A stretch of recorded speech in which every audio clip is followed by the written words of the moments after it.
folks, I'm Nate with Two Guys in Ride, and today Rob and I are down at the Concours d'Elegance in Des Moines, Iowa, and we're here with Mark. And Mark, this fantastic piece of history behind us, what is this? So what we have here is a 1910 Stanley Steam car. Steam car? Steam car. Man, okay, that just, wow, 1910. And it still works. Yeah, we drove it here today. We go on tours quite a bit. We tour this at least twice a year. We'll put on 500 miles in a week.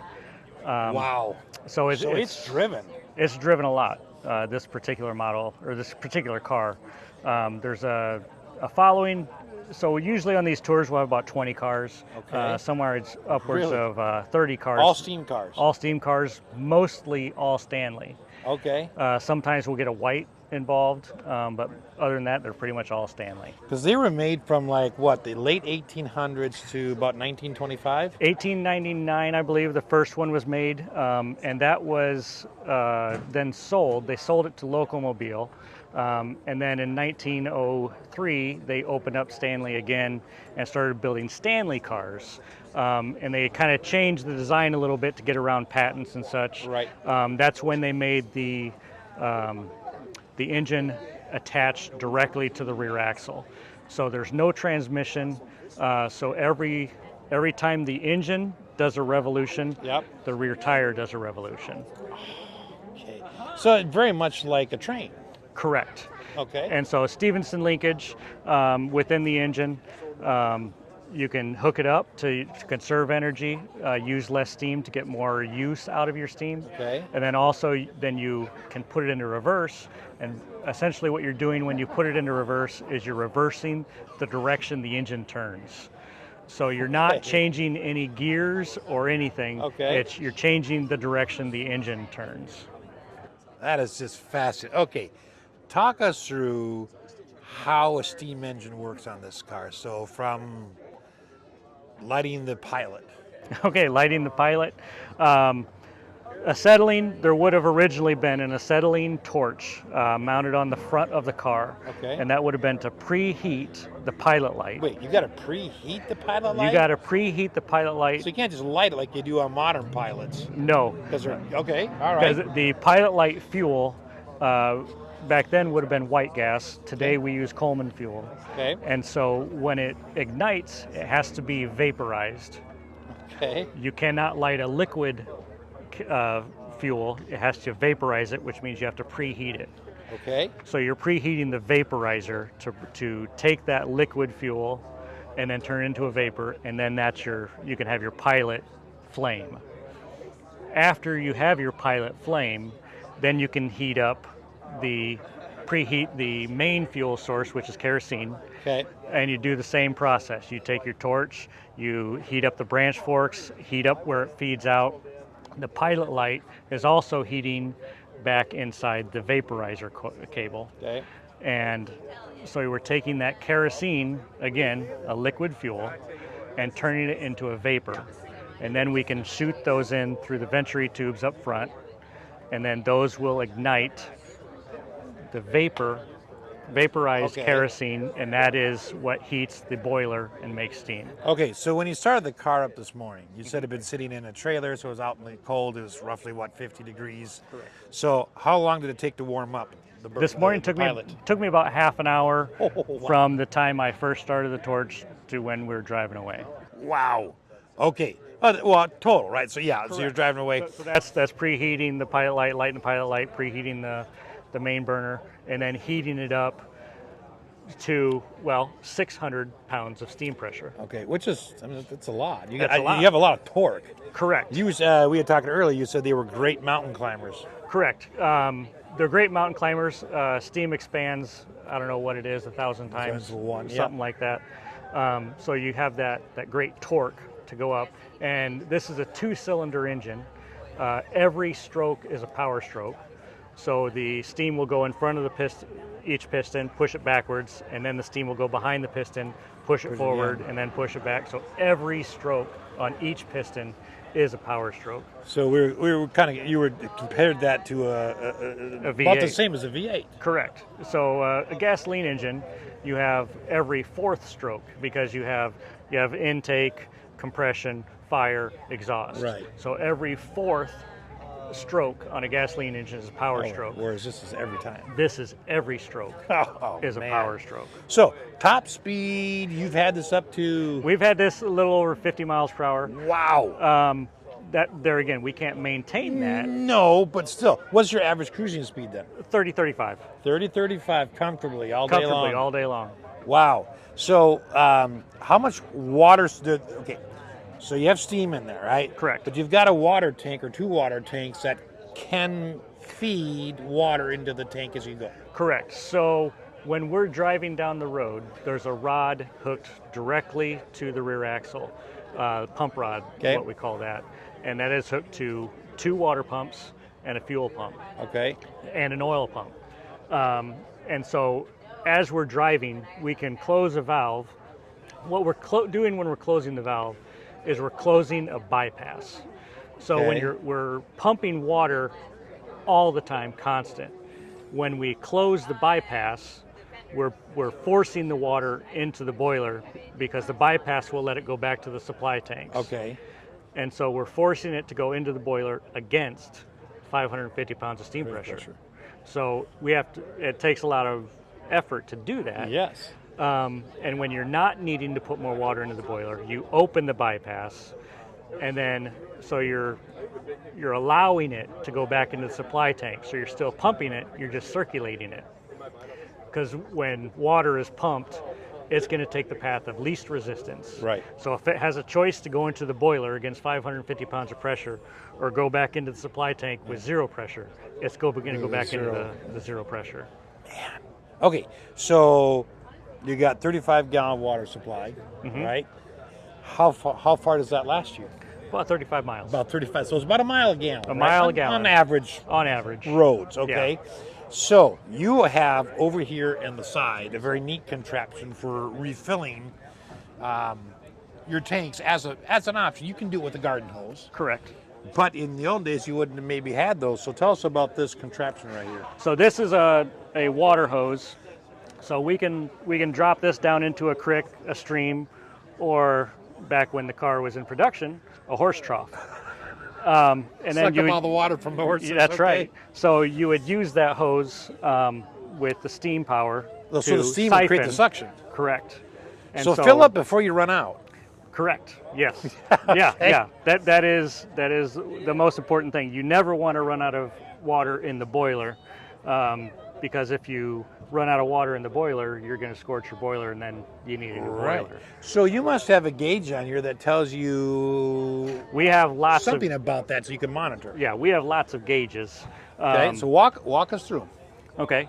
So this one here, that's our main fuel pressure. So right now we have 130 pounds of main fuel pressure. Okay. This one is our pilot fuel pressure. So right now we're a little over 20, or no, we're over 30 pounds. It's sitting in the sun, so it's just heating up a little. Heating it up a little bit. So it's over 30 pounds of pilot fuel pressure. And right now we're down to 100 pounds of steam pressure. Okay. So we've been sitting here for a few hours, so it's kind of cooled down a little bit. You know, we turned off all the fire and everything. So this is our winker. What we didn't kind of talk about yet is I did mention that pump rod pumps 2 water pumps, a fuel pump, and an oil pump. Right. So that winker, water steam is not a good lubricant for the engine. So with every stroke, we pump a little dollop of steam pressure, oil into the steam line. Okay. And that will then help to lubricate things a little bit better. It'll atomize into the steam, and then it'll lubricate the engine as you're running it. Okay. So that winker is there to make sure it'll kind of do looks like a wink, like a flash. Okay, so you can tell it's doing. You can tell it's putting oil into the engine because you don't want to run with no oil. Right. And then down here, this is our sight glass, and that'll tell us how much water is in the boiler itself. Between the bolts. All right. Correct. Yeah, there's a little piece of glass in there, and that is looped through the boiler, through the top of the boiler, and then also in the bottom of the boiler. So as long as those loops are free, it'll always be the same level as the boiler. Oh man! Now, when That's you're using that, you have to remember when you're going uphill or downhill, it's different than what the boiler is, because this is back from the boiler about a foot. So if you're going uphill, you should always have that reading higher. It'll read higher than what's in the boiler. If you're going downhill, it will read lower than what the boiler is. So you kind of got to get used to that. You gotta kind of think about it. Don't panic and say, "Oh, we're running out," and you're not. Correct. Okay, so let's keep going with the gauges. So there's another big gauge right above that, and then one on the far left. So this is a speedometer. Okay. So that just tells how fast we're going, and the other one's a clock.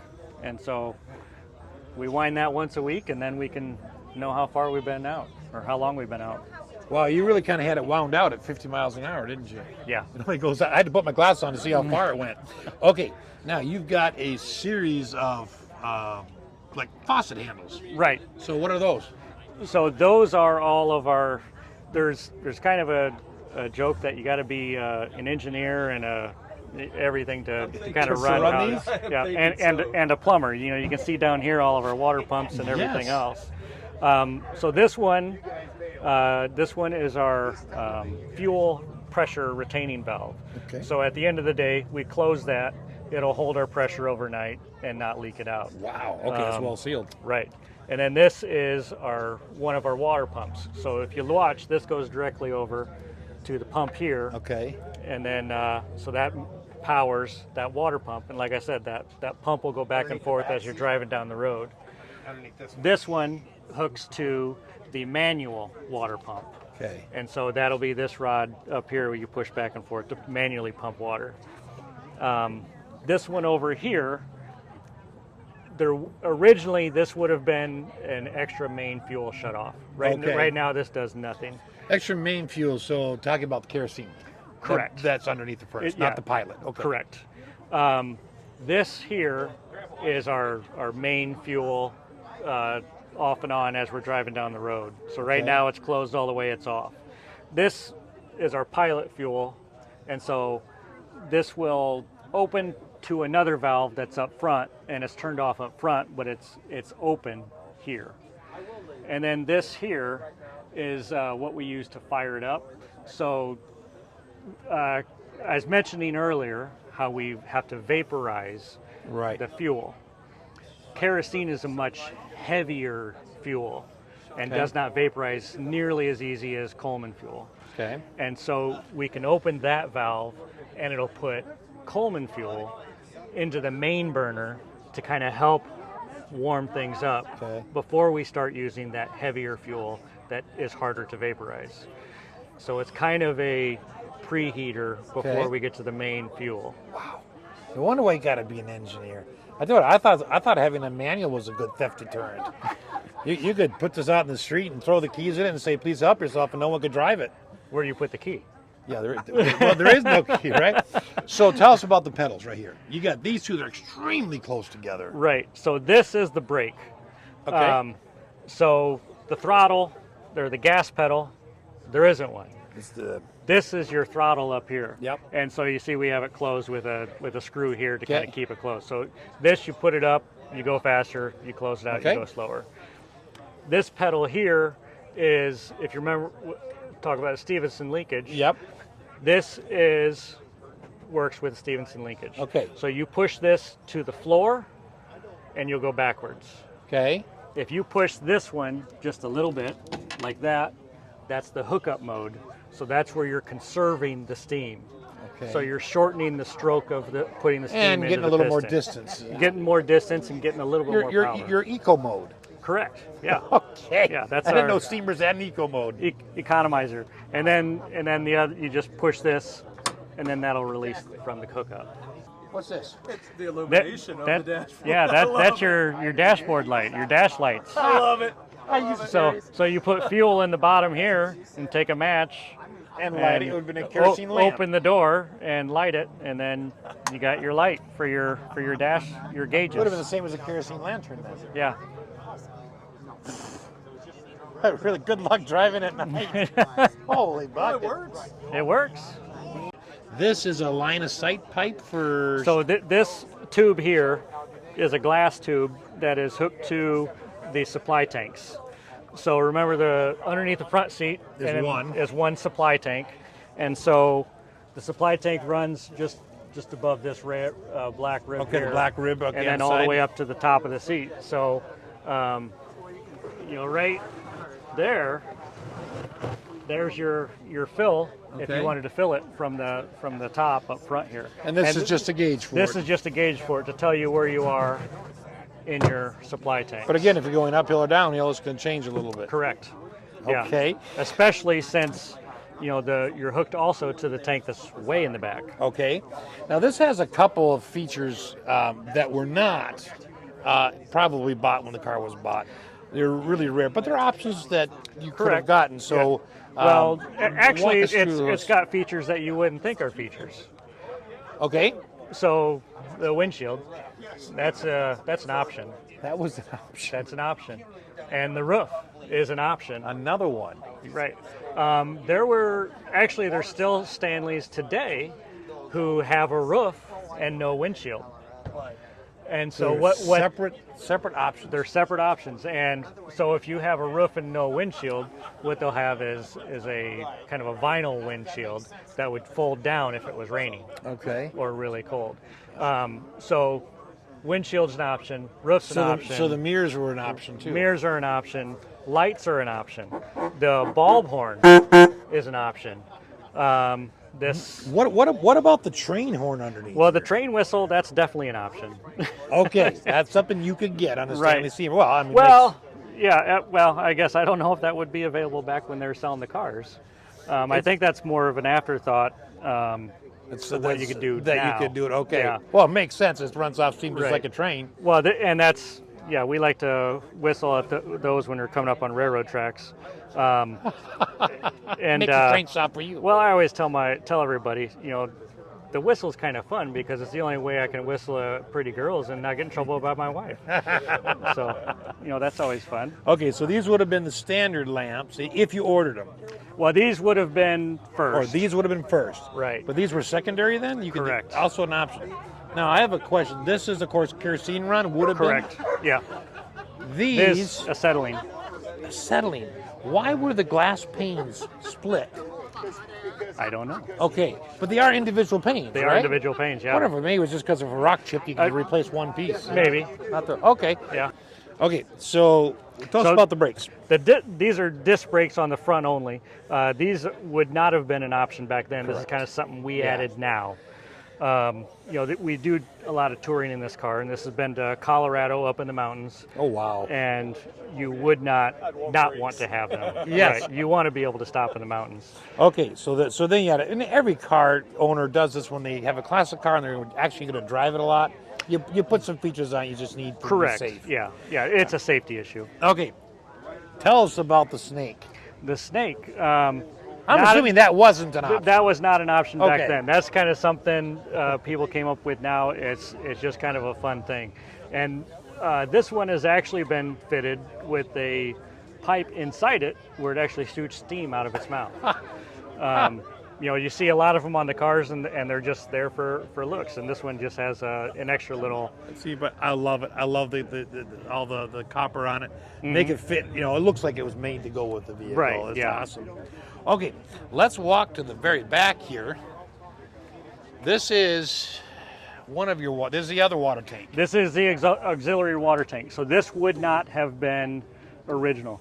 This has also been added on. So originally, you would have just had what's underneath the front seat. So, boy, your miles would have been. How many gallons is this? I would imagine it's probably. This was probably 12, 15. Wow. So you're probably 20 up front. Yep. Would have really limited your miles. Right. But you just take the cap off, put a garden hose in. Yep. That's all we do. Yeah. Simple to do that part. Everything else is very complicated. So why the different colored? Why the green light on this side and the red light on this side? I mean, I know what boats do, but well, this is white. Got to light the license plate. Okay. So red for stop and green on the one side. I would guess a boat issue. I don't know. Yeah, just so people knew you were passing on that side, or that's the side you were on. Yep. But that was an option you could get. That was an option you could get. And it came with the lens for the Yeah. For the license plate. Interesting. Yep. And this one, there again, for safety reasons, has regular electric taillights. As you do in the brake front lights. for turn signals, you have to have that to be driving. Okay, let's talk a little bit about the suspension on here. This is like a double leaf spring of some. Correct. Yeah, but like buggies. Yeah. Well, I mean that's where the whole everything evolved from for cars. Makes sense. And that's original style from back when they were built. The linkage is off the back tire here. So those are your brake controls. Okay. One is your manual brake. Yep. So no power brakes. You got to step hard or pull hard. Right. So you would step on the pedal and that would turn that linkage and tighten the band. And then the other one is for the emergency brake. Okay, So the emergency brake is on the outside and the foot brake is on the inside of the drum. That's just something else. This would have been... That's where the roof folds down. Oh, okay, So your roof folds down, falls in the cradle, and then the strap. strap goes around and holds it all down. And so all of these, they would fall in and latch in to stack. To each other. Oh, wow, that's interesting. They actually went to that effort there. Right. Okay. And then, so when on this one, since this is such a long car, Yep. you'd actually have to take this pivot out and put it back here. Oh, okay. Well, they provide the hole with it. I mean, they figured that all out. Now, the whole body is, except for like the fenders and the hood, is wood. Right. This is all wood. The whole frame rail is all wood. The fenders are metal, and the bonnet top is metal. Okay. Everything else, and the tank back here is copper. Okay. But the whole body, panels, everything is wood. I'm guessing the seats were refinished. Yeah. Yes. Okay. But look, look This at the whole size car, of that. this whole car was restored about 30 years ago. This is like a couch, a bed. Yeah. It's, Look how wide that is. It's quite roomy. You had some interesting things. You had, I call this a blanket rack. Right. For putting in the robe. winter. I think they're called robe bars. Okay. But the idea was to fold the blanket over when it got cold. You could then put the blanket on. That's exactly right. And then your typical footrest underneath that folds out. Well, I think originally those were foot holders. You'd put your feet under them, and then when you go over a bump, you wouldn't fly out of the car. I hadn't thought of that. Yeah. Interesting. Yeah, because, I mean, you have some suspension, but it's not exactly a cushion ride. And, you know, we didn't have paved roads in 1910. Oh. Jeez. And so you're driving through ruts and mud and everything else. You're getting jostled around. Right. The rims, of course, are wooden. Yeah, these are all wood. Wood spokes, wood rim. Man. Wow. All right, let's step up front here. We'll wrap it up quick. Well, you know, Mark, thank you so much. This is a fascinating car. I mean, I've never looked up close at a steam-powered car before. Man, you're right. You got to be an engineer and a scientist and a driver, and you better have like 4 eyeballs to watch all the gauges. You can't be sleeping while you're driving. No, you can't. Well, thank you on behalf of all our viewers for taking us through this. We sure appreciate it. Absolutely. Thank you. And thanks for watching.